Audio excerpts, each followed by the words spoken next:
সুপ্রিয় দর্শক, আসসালামু আলাইকুম। আপনাদের সবাইকে স্বাগত জানাচ্ছি এখনকার আলোচনায়। আপনাদের সঙ্গে আছি আমি সিরাজুল ইসলাম। দর্শক, মধ্যপ্রাচ্যে কি এমন কোনো যুদ্ধ শুরু হলো যা আর থামানো যাবে না? কয়েক বছর যুদ্ধবিরতির পর গতকাল সৌদি আরব ইয়েমেনে বিমান হামলা চালিয়েছে। জবাবে ইয়েমেনের হুতি আনসারুল্লাহ সমর্থিত সামরিক বাহিনী সৌদি আরবের আভা বিমানবন্দরে ড্রোন এবং ক্ষেপণাস্ত্র হামলা চালিয়েছে। বলা হচ্ছে বিমানবন্দরের ব্যাপক ক্ষতি হয়েছে। এদিকে সানা ভিত্তিক ইয়েমেনের সরকারের পক্ষ থেকে ঘোষণা করা হয়েছে বা হুঁশিয়ারি দেওয়া হয়েছে যে যুদ্ধ যদি ছড়িয়ে দেওয়া হয় তাহলে বাব আল মানদেব প্রণালী হরমুজের পরিণতি বরণ করবে। তার মানে বাব আল মানদেব প্রণালী দিয়েও তেল পরিবহন করা যাবে না। তাহলে তারাই ঘোষণা করছে তেলের দাম তখন ব্যারেল প্রতি $200 উঠবে। এই পরিস্থিতি সৌদি আরব বা আমেরিকা চায় কিনা, এটা হুতিদের প্রশ্ন। একই সাথে গত রাতেও একেবারে রাতভর আমেরিকা এবং ইরানের মধ্যে ব্যাপক সংঘর্ষ হয়েছে। আমেরিকা যেমন শক্ত হামলা চালানোর চেষ্টা করেছে ইরানের উপরে, বিভিন্ন ক্ষয়ক্ষতি হয়েছে, তেমনি ইরান পাল্টা জবাবে কুয়েত, বাহরাইন এবং সংযুক্ত আরব আমিরাত আর জর্দানে ব্যাপক হামলা চালিয়েছে। এর মাঝে ইরানের বিশেষজ্ঞ পরিষদের পক্ষ থেকে ঘোষণা এসেছে, ইরানের শহীদ সর্বোচ্চ নেতা আয়াতুল্লাহ আলী খামেনির জানাজার পর বর্তমান সর্বোচ্চ নেতা সৈয়দ মুজতবা খামেনি যে ঘোষণা দিয়েছিলেন যে শহীদ সর্বোচ্চ নেতা এবং ইরানের জনগণ যারা এই যুদ্ধে মারা গেছে তাদের জীবনের বদলা নিতে হবে, রক্তের বদলা নিতে হবে, সেই ঘোষণার প্রতি সমর্থন দিয়েছে ইরানের বিশেষজ্ঞ পরিষদ, যেটা ধর্মীয় আলেম ওলামাদের নেতৃত্বেই মূলত পরিচালিত হয়। তাহলে এই জায়গায় প্রশ্ন আসছে, মধ্যপ্রাচ্যের চলমান এই সংঘাত সংঘর্ষ তাহলে কি মধ্যপ্রাচ্য ধর্ম, যুদ্ধ এবং জ্বালানি নিয়ে ত্রিমুখী সংকটে পড়ে গেল কিনা? সুপ্রিয় দর্শক, আজকের ভিডিওতে এই বিষয়গুলো নিয়ে বিস্তারিত আলোচনা করার চেষ্টা করব। আশা করি আপনারা শেষ পর্যন্ত সঙ্গে থাকবেন। আর ভিডিও ভালো লাগলে লাইক, কমেন্ট, শেয়ার করবেন এবং চ্যানেলটি সাবস্ক্রাইব করে সাথেই থাকবেন। দর্শক, চলুন আমরা আলোচনা শুরু করি। আসলে আজকের প্রতিটি ঘটনা এত বেশি গুরুত্বপূর্ণ, কোথা থেকে শুরু করব সেটাই মুশকিল। সর্বশেষ খবর অনুযায়ী ইরানের বিশেষজ্ঞ পরিষদ শহীদ আয়াতুল্লাহ আলী খামেনির হত্যার বদলা নেওয়ার যে ঘোষণা দিয়েছেন ইরানের বর্তমান সর্বোচ্চ নেতা, সেই ঘোষণার প্রতি সমর্থন দিয়েছে। এটার রাজনৈতিক এবং ধর্মীয় গুরুত্ব কিন্তু অনেক বেশি। আবার এপাশে ইয়েমেন সৌদি আরবে হামলা চালিয়েছে, সেখানেও অনেক বড় ঘটনা ঘটে গেছে এবং মধ্যপ্রাচ্যের যে ডাইমেনশন, যে সমীকরণ, এগুলো সব এখন বদলে যেতে শুরু করেছে। তো আমি ইয়েমেন সৌদি আরবের এই ক্রাইসিস থেকেই শুরু করি। গতকাল ইরানের একটি বিমান, যাত্রীবাহী বিমান, মাহান এয়ারলাইন্সের একটি যাত্রীবাহী বিমান ইরান থেকে ইয়েমেনের রাজধানী সানার উদ্দেশ্যে ছেড়ে যায়। কেন? ইরানের শহীদ সর্বোচ্চ নেতা আয়াতুল্লাহ আলী খামেনির জানাজায় যোগ দেওয়ার জন্য ইয়েমেনের হুতি আনসারুল্লাহ আন্দোলনের বা ইয়েমেনের সানা ভিত্তিক যে সরকার, সেই সরকারের লোকজন যারা এসেছিলেন তাদেরকে আবার ইরানের এই মহান এয়ারলাইন্সের বিমানে করে দেশে নিয়ে যাওয়া হয়, ফেরত নিয়ে যাওয়া হয়। ইয়েমেনের সাথে সৌদি আরবের কিন্তু যুদ্ধবিরতি চুক্তি আছে সম্ভবত 2021 সাল থেকে। এই পর্যায়ে তার মানে ইয়েমেনের সাথে সৌদি আরবের কিন্তু, অর্থাৎ হুতিদের সাথে সৌদি আরবের যুদ্ধ বিগ্রহ নেই। সৌদি আরব যুদ্ধের শুরুতে 2015 সালের 26শে মার্চ যখন যুদ্ধ শুরু করে, তখন থেকেই কিন্তু ইয়েমেনের উপরে বিমান অবরোধ, প্রথমে আকাশ অবরোধ দেয়, পরে নৌ অবরোধ, স্থল অবরোধ, সব ধরনের অবরোধ দিয়ে রাখে। সেই অবরোধ সৌদি আরব আর তোলেনি। প্রশ্ন হচ্ছে, একটা দেশের উপরে আর একটা দেশের অবরোধ দেওয়ার এই ঘটনাটা এটা কতটা গ্রহণযোগ্য? এবং দুইটাই প্রতিবেশী দেশ, দুইটাই মুসলিম দেশ, এবং যে সৌদি আরব ইয়েমেনের উপরে এই অবরোধ আরোপ করছে, সেই সৌদি আরব হচ্ছে পবিত্র মক্কা মদিনার খাদেম, এবং ইয়েমেন হচ্ছে দরিদ্র গরিব একটা রাষ্ট্র। এই অবরোধের কারণে কত মানুষ যে না খেয়ে মরেছে, কত শিশু যে অপুষ্টিতে ভুগছে এখনও, এবং কত মানুষ বিনা চিকিৎসায় বা ওষুধের অভাবে মারা গেছে, তার কোনো ঠিক ঠিকানা নেই। এই কি মক্কা মদিনার খাদেমের আচরণ। যাই হোক, এই অবরোধ ভেঙে মূলত ইরান বিমান পাঠিয়েছিল, কিন্তু ইরানের এই বিমান যাতে সানার আন্তর্জাতিক বিমানবন্দরে নামতে না পারে, অবতরণ করতে না পারে, সেই জন্য সৌদি আরব খুব দ্রুতই সানা বিমানবন্দরের উপরে হামলা চালায়, বোমা ফেলে। এতে রানওয়ে ক্ষতিগ্রস্ত হয় এবং ইরানের বিমানটি সেখানে নামতে পারেনি। পরে সেই বিমান নেমেছে দক্ষিণ পশ্চিমাঞ্চলীয় হুদাইদা প্রদেশের হুদাইদা বিমানবন্দরে, তুলনামূলক ছোট বিমানবন্দর। সেখানে নামিয়ে তারপরে ইরানি বিমান ফিরে এসেছে। এই যে সানা বিমানবন্দরে সৌদি আরব হামলা চালালো, এর প্রেক্ষাপটে ইয়েমেনের সানা ভিত্তিক যে সরকার, হুতি সমর্থিত সরকার যেটা, তাদের সমর্থিত সামরিক বাহিনী হুঁশিয়ারি উচ্চারণ করে যে সৌদি আরব সানার বিমানবন্দরে হামলা চালিয়ে যে অন্যায় করেছে তার জবাব দেওয়া হবে এবং বিনা জবাবে পার পাবে না। এটা যুদ্ধবিরতি লঙ্ঘন এবং এটা মানবতা বিরোধী অপরাধ। এই কথা বলে মোটামুটি গতকাল রাতেই ইয়েমেন থেকে সৌদি আরবের আভা বিমানবন্দর, এটা সম্ভবত দক্ষিণ পশ্চিমাঞ্চলীয় বিমানবন্দর সৌদি আরবের, এই আভা বিমানবন্দরে হামলা চালিয়েছে। সেখানে ড্রোন এবং ক্ষেপণাস্ত্র মারা হয়েছে। আমি আশা করি আপনাদেরকে এই সংক্রান্ত ছোট্ট একটু ভিডিও ফুটেজ দেখাতে পারবো।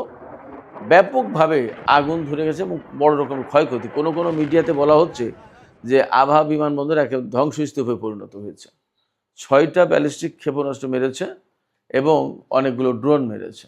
যাই হোক, তো এই প্রেক্ষাপটে আমরা মোটামুটি ধরে নিতে পারি সৌদি আরব যদি এখন আর নতুন করে জবাব দিতে যায় ইয়েমেনের বিরুদ্ধে, তাহলে ধরে নেওয়া যাবে যে পাল্টাপাল্টি হামলা একের পর এক শুরু হবে এবং পুরো মাত্রায় যুদ্ধ শুরু হয়ে যাবে।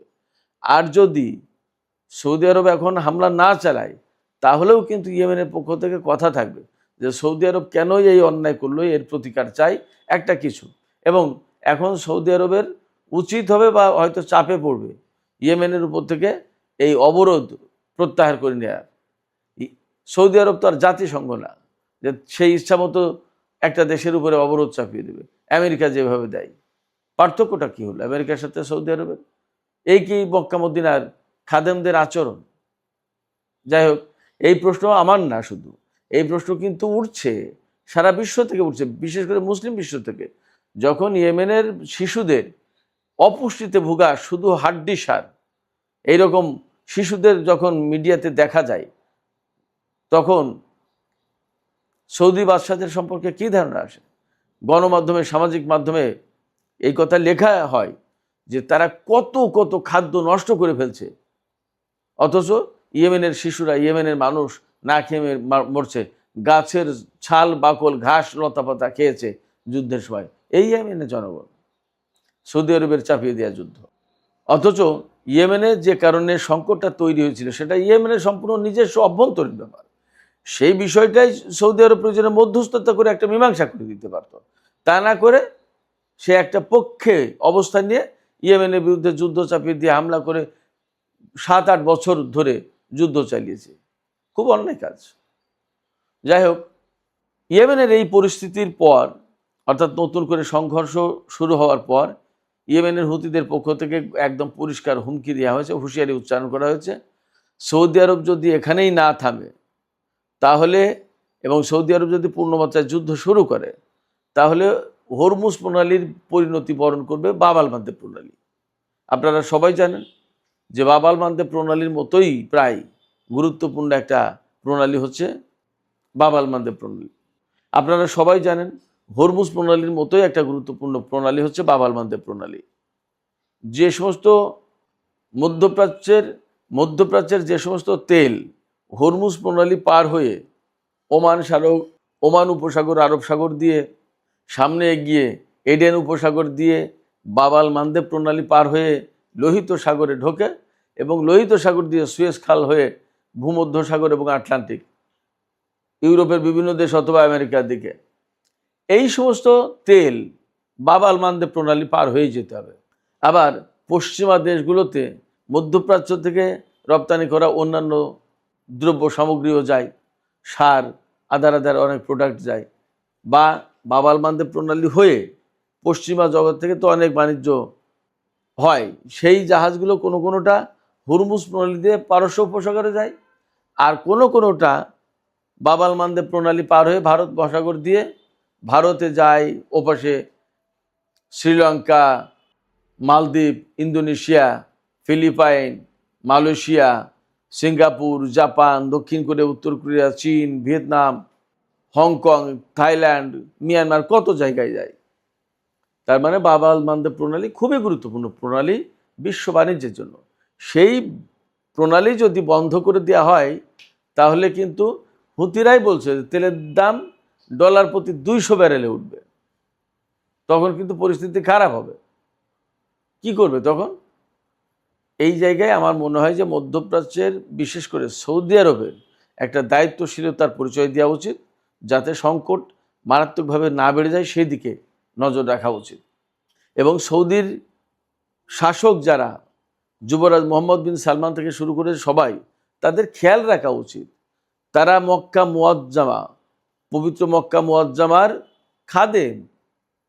সারা বিশ্বের মানুষ হজ করতে যায় সৌদি আরবে। সেই দেশের মানুষ, সেই দেশের শাসকরা যদি মানবতা বিরোধী অপরাধের সাথে জড়িত হয়, এবং সেই দেশের শাসকরা যদি মানবতা বিরোধী অপরাধের সাথে জড়িত হয়, ইয়েমেনের শিশুদেরকে যেভাবে হত্যা করা হয়েছে, মানুষদেরকে না খেয়ে মারা হয়েছে, এইরকম অন্যায়ের সাথে যদি জড়িত হয়, তাহলে সৌদি আরবের প্রতি সাধারণ মানুষের ধারণাটা কি তৈরি হয়? স্বাভাবিকভাবেই প্রশ্ন আসে যে নবীর দেশের, রাসূল সাল্লাল্লাহু আলাইহি ওয়াসাল্লামের দেশের মানুষ, তাদের আজকে এই হালচাল, যেখানে মানুষের পক্ষে, মানুষের পাশে, মানবতার পাশে দাঁড়ানোর কথা, মুসলমানদের পাশে দাঁড়ানোর কথা, আর সেখানে তারা একটা মুসলিম কান্ট্রি হয়ে আর এক মুসলিম কান্ট্রি এবং প্রতিবেশী দেশকে এইভাবে যুদ্ধের ভেতরে ঠেলে দিচ্ছে। এই বিষয়গুলো আসলে সৌদি রাজা বাদশাদের, শাসকদের খেয়াল করা দরকার। সুপ্রিয় দর্শক, এখন আমরা চলে আসছি ইরান আমেরিকার যে সংঘাত, সংঘর্ষ এবং মধ্যপ্রাচ্যের আরও তাজা নতুন খবর কী আছে সে সমস্ত বিষয় নিয়ে একটু আলোচনা করি। গত রাতে একেবারে রাতভর সংঘর্ষ হয়েছে ইরান এবং আমেরিকার মধ্যে। আমেরিকার চাপে বা উস্কানিতে বা প্রলোভনে বা টোপে, যেভাবে হোক, সংযুক্ত আরব আমিরাত দুটি সুপার তেল ট্যাঙ্কার হুরমুজ প্রণালী পার করার চেষ্টা করছিল ওমান উপকূল দিয়ে। অর্থাৎ ইরান যে পথে যেতে নিষেধ করেছে সেই পথে যাচ্ছিল দুটো জাহাজ। ইরান তাদেরকে সিগন্যাল দিয়েছে, না শুনলে ইরান সেখানে হামলা করেছে, ড্রোন হামলা করেছে। হামলা করার পরে সেখানে একজন নিহত আছে, এবং এর পরপরই আমেরিকা ইরানের উপরে হামলা চালিয়েছে। ইরানের কেশব দ্বীপ, সিরিক দ্বীপ, কিশ দ্বীপ, বন্দর আব্বাস, হরমুজগান প্রদেশ, অর্থাৎ ইরানের যে দক্ষিণে উপকূল ভাগ, এই উপকূল অঞ্চলের পুরোটা এলাকা জুড়ে আমেরিকা হামলা চালিয়েছে। এবং আলটিমেটলি ইরানের IRGC আমেরিকার এই হামলার জবাব দিয়েছে। এই হামলার জবাবে তারা কুয়েত, বাহরাইন এবং জর্দানে ব্যাপক হামলা চালিয়েছে। এবং আসলে একটা কথা আসতে পারে যে এত এত হামলা চালে তারপরে কি হয়? ভাই, বাস্তব কথা হচ্ছে যে একটা দেশে আমেরিকার যে সমস্ত ঘাঁটি, তাতে একটা ঘাঁটি না, অনেকগুলো ঘাঁটি। আবার একটা ঘাঁটি তো একদম ছোট একটু জায়গায় নেয়, অনেক এরিয়া নিয়ে। সেগুলো ইরান যতগুলো ক্ষেপণাস্ত্র, যতগুলো ড্রোন মারে, তা সব যে কার্যকর হয় তা তো না। অনেকগুলো ভূপাতিত হয়, ধ্বংস করে ফেলে, আবার কিছু কিছু লাগে। এই সমস্ত সব কিছু মিলে যুদ্ধ হচ্ছে। আবার তারা কিছু ঠিকঠাক করে ফেলার চেষ্টা করছে, এই যে যুদ্ধবিরতি গেল, আবার তারা নিজেরা প্রস্তুতি নেওয়ার চেষ্টা করেছে না, ঠিকঠাক করে ফেলার চেষ্টা করেছে না, করেছে। যার কারণে একের পর এক যুদ্ধ হতেই আছে এবং হচ্ছে। তো ইরান একইভাবে পাল্টা জবাব দিয়েছে এবং বড় রকমের ঘটনা ঘটেছে এবং বড় রকমের ক্ষয়ক্ষতি হয়েছে। এর ভেতরে IRGCর পক্ষ থেকে জর্ডানকে একটা মেসেজ দেওয়া হয়েছে যে আমরা তোমাদের দেশের বিরুদ্ধে না, তোমাদের দেশের সাথে আমাদের কোনো শত্রুতা নেই, আমরা হামলা চালাচ্ছি শুধুমাত্র মার্কিন ঘাঁটি এবং অবস্থানগুলোতে। অর্থাৎ হয়তো জর্ডানের পক্ষ থেকে কোনো মেসেজ দেওয়া হয়েছে যার কারণে এই কথা বলেছে। বাট এটাও তো ঠিক যে যে সমস্ত দেশ আমেরিকাকে ঘাঁটি করতে দিয়ে এবং সেই সমস্ত ঘাঁটি ব্যবহার করে আমেরিকা ইরানের উপর হামলা চালাচ্ছে, তাইলে তো এখানে প্রশ্ন আসে যে ওই সমস্ত দেশ যদি ঘাঁটি করতে না দিত, তাহলে তো আমেরিকা আজকে ইরানের বিরুদ্ধে এরকম হামলা চালাতে পারতো না, মধ্যপ্রাচ্যের এই ক্রাইসিস তৈরি হতো না। এমনকি ইরানের সর্বোচ্চ নেতা থেকে শুরু করে যে সমস্ত মানুষ শহীদ হয়েছেন তারা তো এইভাবে অকালে জীবন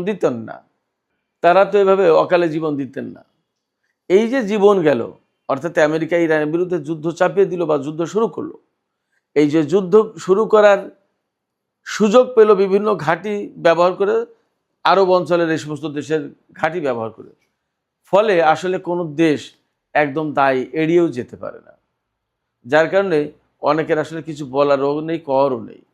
যাই হোক, এইরকম যখন প্রেক্ষাপট আমেরিকা এবং ইরানের মধ্যে যখন একের পর এক হামলা চলছে, তখন ডোনাল্ড ট্রাম্প যে ঘোষণা দিয়েছেন, গতকালকে ঘোষণা দিয়েছেন, আপনারা নিশ্চয়ই জানেন, তিনি বলেছেন হরমুজ প্রণালী দিয়ে যে সমস্ত জাহাজ যাবে তাদের থেকে টোল নেবে আমেরিকা, প্রতি জাহাজে 20% টোল নেবে। তার মানে ধরেন 1 কোটি টাকার যদি তেল থাকে তাহলে 20 লাখ টাকা টোল দিতে হবে আমেরিকাকে। কি আশ্চর্য কথা! হরমুজ প্রণালী ইরান এবং ওমানের টোল নেবে আমেরিকা। বাহ! আমেরিকা কি কেউ বলছে যে তার নিরাপত্তা দেওয়ার জন্য হরমুজ প্রণালী বা ভারত মহাসাগর বা এই জায়গায়? কেউ তো বলেনি। আমেরিকা কেন গায়ে পড়ে আসে? এটাই তো প্রশ্ন, সারা বিশ্বের মানুষের কাছে কিন্তু এটাই প্রশ্ন। যাই হোক, তো ট্রাম্পের এই ঘোষণায় মজার একটা ঘটনা ঘটে যাচ্ছে, সেটি হচ্ছে পারস্য উপসাগরীয় অঞ্চলের যে মিত্র দেশগুলো তারা কিন্তু ক্ষুব্ধ হচ্ছে ট্রাম্পের উপরে, যে আমরা কেন ট্রাম্পকে টোল দেব, এবং 20% জানো কথা না।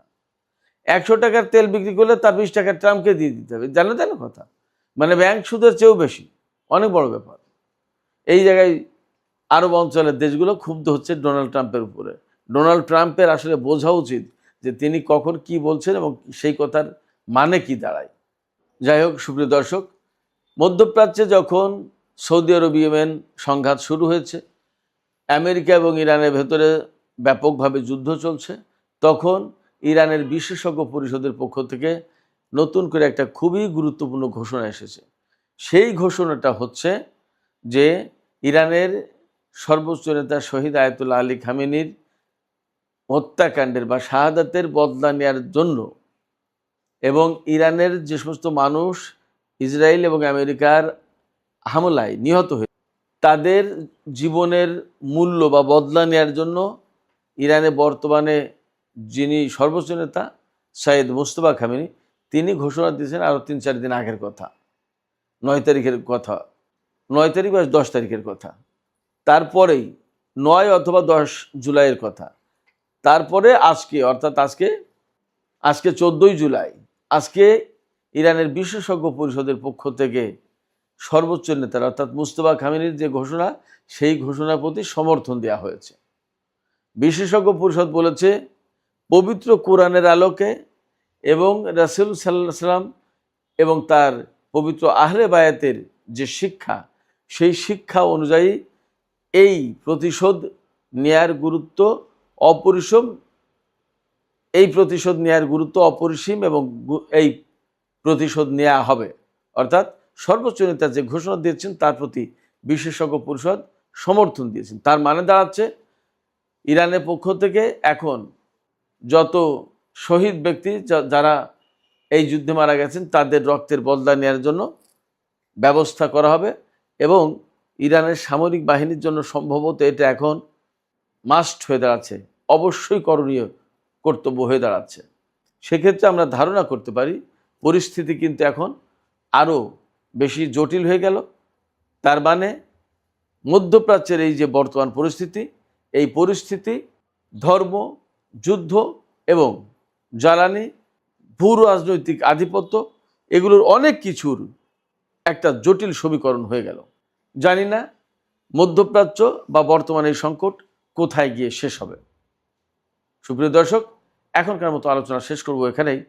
তবে যাবার আগে আপনাদের কাছে প্রশ্ন, ইরানের বিশেষজ্ঞ পরিষদের পক্ষ থেকে সর্বোচ্চ নেতার প্রতি যে সমর্থন জানিয়ে বিবৃতি দেওয়া হয়েছে, এই বিবৃতির প্রেক্ষাপটে এখন ইরানের সামরিক বাহিনীর জন্য প্রতিশোধ নেওয়া অবশ্যই করণীয় হয়ে দাঁড়ালো।